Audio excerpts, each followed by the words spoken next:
काशीपुर एक छोटा सा पहाड़ी गांव, जहां हरी भरी वादियों के बीच बांसुरी की मधुर धुन हवाओं में गूंजती थी।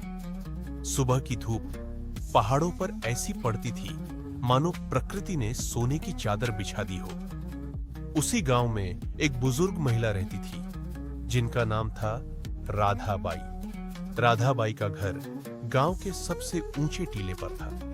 मिट्टी का छोटा सा घर जिसके सामने एक पीपल का पेड़ था और पास में एक छोटी सी बकरी की शाला, जहां उनकी प्यारी बकरी काजल रहती थी। राधाबाई का जीवन, राधाबाई अकेली थी, लेकिन उनका मन हमेशा भरा रहता था।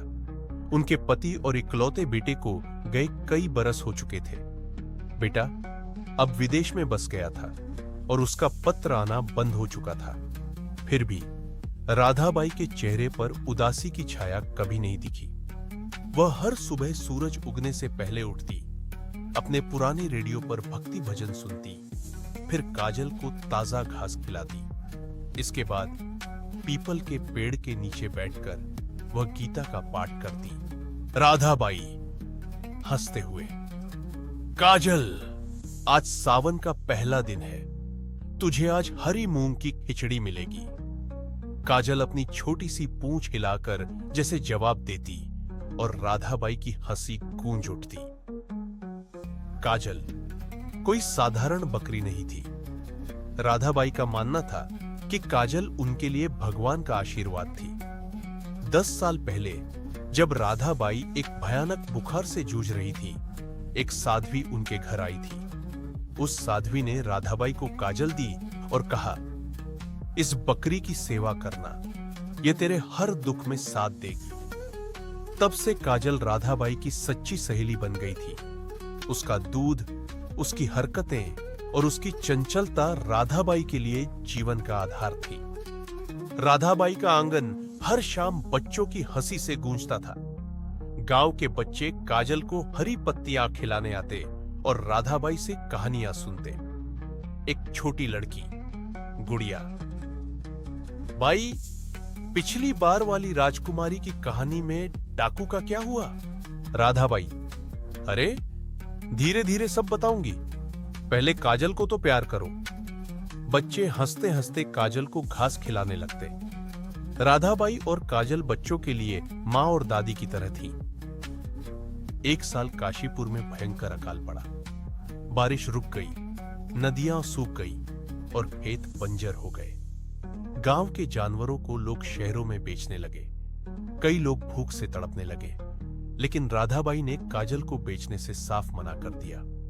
राधाबाई दृढ़ स्वर में, मैं पेट काट लूंगी पर काजल को कहीं नहीं जाने दूंगी, यह मेरी बेटी है। काजल भी जैसे राधाबाई की बात समझती। वह भले ही कमजोर हो रही थी, पर उसने दूध देना नहीं छोड़ा। राधाबाई उस दूध को बच्चों में बांट देती। राधाबाई आंखों में आंसू लिए, काजल, तू इतनी कमजोर हो रही है, मुझसे यह नहीं देखा जाता। पर काजल हर सुबह अपने छोटे से थन से कुछ बूंदे दूध जरूर देती। राधाबाई की सेहत अब बिगड़ने लगी। उनकी आंखों की रोशनी कम हो रही थी और मन में एक ही चिंता थी, मेरे बाद काजल का क्या होगा? एक दिन वह पीपल के पेड़ के नीचे बैठी थी, तभी वह बेहोश हो गई। काजल ने अपने सिर से राधाबाई को धीरे धीरे छुआ, जैसे कोई बच्चा अपनी मां को जगाता है। गांव वाले दौड़ कर आए।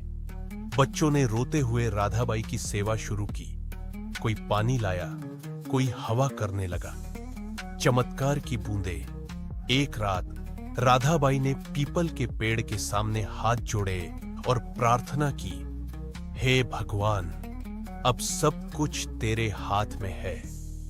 उसी रात उन्हें एक सपना आया। उस साध्वी का चेहरा फिर से सामने था। साध्वी, तेरी सेवा और ममता से यह धरती प्रसन्न है। कल बारिश आएगी और काजल हमेशा तेरे साथ रहेगी। सुबह जब राधाबाई की आंख खुली तो आसमान में बादल मंडरा रहे थे। कुछ ही देर में बारिश की बूंदें गांव पर बरसने लगी। खेत फिर से हरे हो गए। नदियों में पानी लौट आया और काजल की आंखों में नई चमक दिखी। उत्सव और सम्मान गांव वालों ने राधाबाई को काशीपुर की मां कहकर सम्मान दिया। हर साल काजल उत्सव मनाया जाने लगा। गांव के लोग, बच्चे और बुजुर्ग राधाबाई के घर इकट्ठा होते। लोक गीतों की धुन गूंजती। अमर ममता। एक शांत सुबह राधाबाई नींद में ही इस दुनिया को अलविदा कह गई। काजल उनके पास बैठी थी, जैसे कोई बेटी अपनी मां के पास खड़ी हो। गांव वालों ने राधाबाई को अंतिम विदाई दी, लेकिन आश्चर्य की बात यह थी कि काजल आज भी जीवित थी।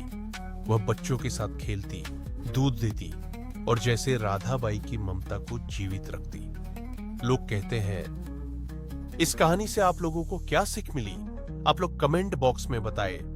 और इसी तरह की कहानी आप लोग देखना और सुनना पसंद करते हैं तो इस चैनल को सब्सक्राइब करें और लाइक शेयर करें।